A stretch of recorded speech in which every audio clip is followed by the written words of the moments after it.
Ang mabuting balita ng Panginoon ayon kay San Juan. Ito ang aking utos. Magmahalan kayo, gaya ng pagmamahal ko sa inyo. Ang pinakadakilang pag-ibig na maaaring taglayin ng sinuman para sa kanyang mga kaibigan ay ang ialay ang kanyang buhay para sa kanila. Kayo mga kaibigan ko, kung tinutupad ninyo ang aking mga utos. Hindi ko na kayo itinuturing na mga alipin sapagkat hindi alam ng alipin ang ginagawa ng kanyang Panginoon. Sa halip, itinuring ko kayong mga kaibigan. Sapagkat sinabi ko sa inyo ang lahat ng narinig ko sa aking Ama. Hindi kayo ang pumili sa akin, ako ang pumili sa inyo. Hinirang ko kayo upang kayo'y humayo at magbunga at manatili ang inyong bunga. Sa gayon ang anumang hingi ninyo sa Ama sa aking pangalan ay ibibigay sa inyo. Ito nga ang utos ko sa inyo, magmahalan kayo. Ang mabuting balita ng Panginoon. Word of the day, hear what God has to say. Mapagpalang araw po sa inyong lahat. Kumusta po kayo? Ang ating word of the day ay pagmamahal. Madaling magmahal kapag mabait ang tao sa atin. Madaling magmahal kapag may kapalit. Madaling magmahal kapag masaya ang relasyon. Pero paano kapag nasaktan ka na? Paano kapag ikaw na at ikaw na lamang ang umiintindi? Paano kapag wala nang balik yung kabutihan mo? Doon nasusubok kung tunay nga bang pagmamahal ang meron tayo. Naranasan mo na bang mapagod magmahal? Yung pakiramdam mo, ikaw na lang ang nagbibigay. Ikaw na lang ang lumalaban. Ikaw na lang ang nag-aalaga. Sa ating ebanghelyo, ayon kay San Juan, sinabi ni Jesus, ito ang aking utos. Magmahalan kayo gaya ng pagmamahal ko sa inyo. At dito natin makikita ang salitang bumabalot sa buong mensahe, pagmamahal. Mga kapatid, hindi sinabi ni Jesus na magmahal kayo ayon sa gusto ninyo. Hindi rin niya sinabi na magmahal kayo depende sa ugali ng tao. Ano yung sabi niya? Gaya ng pagmamahal ko sa inyo. Ibig sabihin, si Jesus mismo ang sukatan ng pagmamahal. To love like Jesus. At paano nga ba siya nagmahal? Nagbigay siya ng panahon, nagpakumbaba siya, nagpatawad siya, at higit sa lahat, ibinigay niya ang kanyang buhay. Kahit ang mag-alay ng buhay para sa kanyang mga kaibigan. Ito ang pinakamataas na anyo ng pagmamahal. Ang pagmamahal na handang magsakripisyo.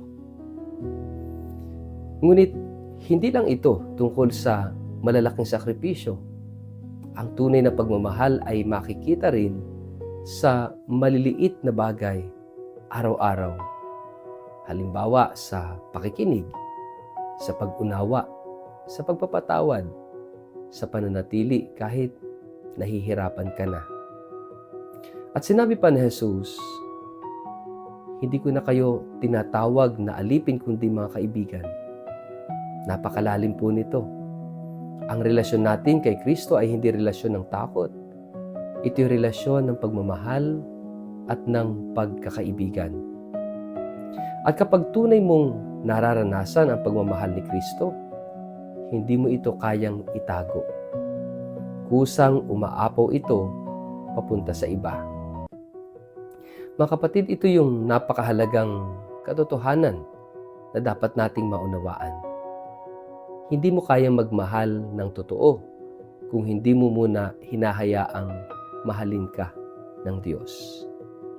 Minsan kasi, pilit tayong nagbibigay ng pagmamahal kahit ubos na tayo.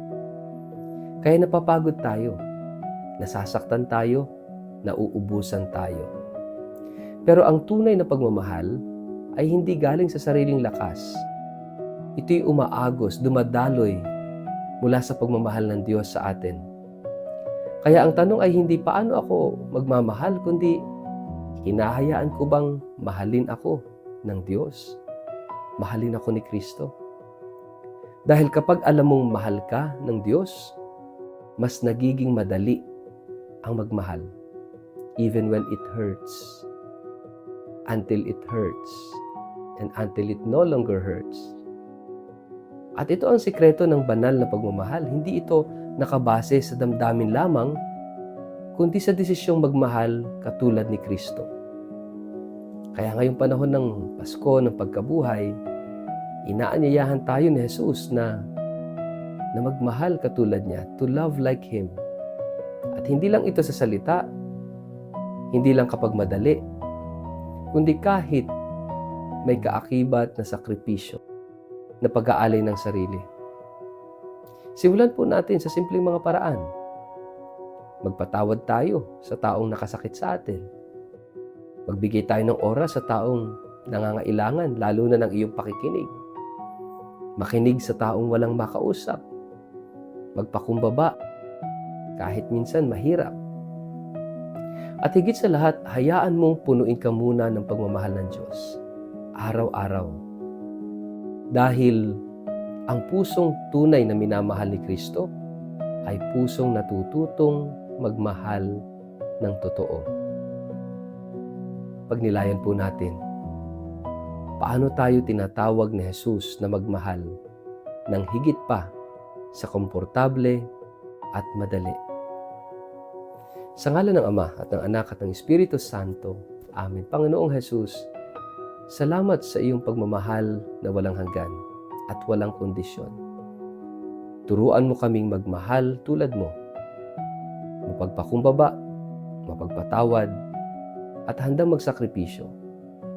Kapag kami ay napapagod at nasasaktan, ipaalala mo sa amin na mahal mo kami.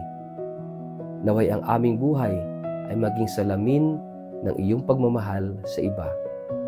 Amen. Pagpalain po kayo't ingatan ng makapangyarihang Diyos, Ama, Anak, Espiritu Santo. Amen.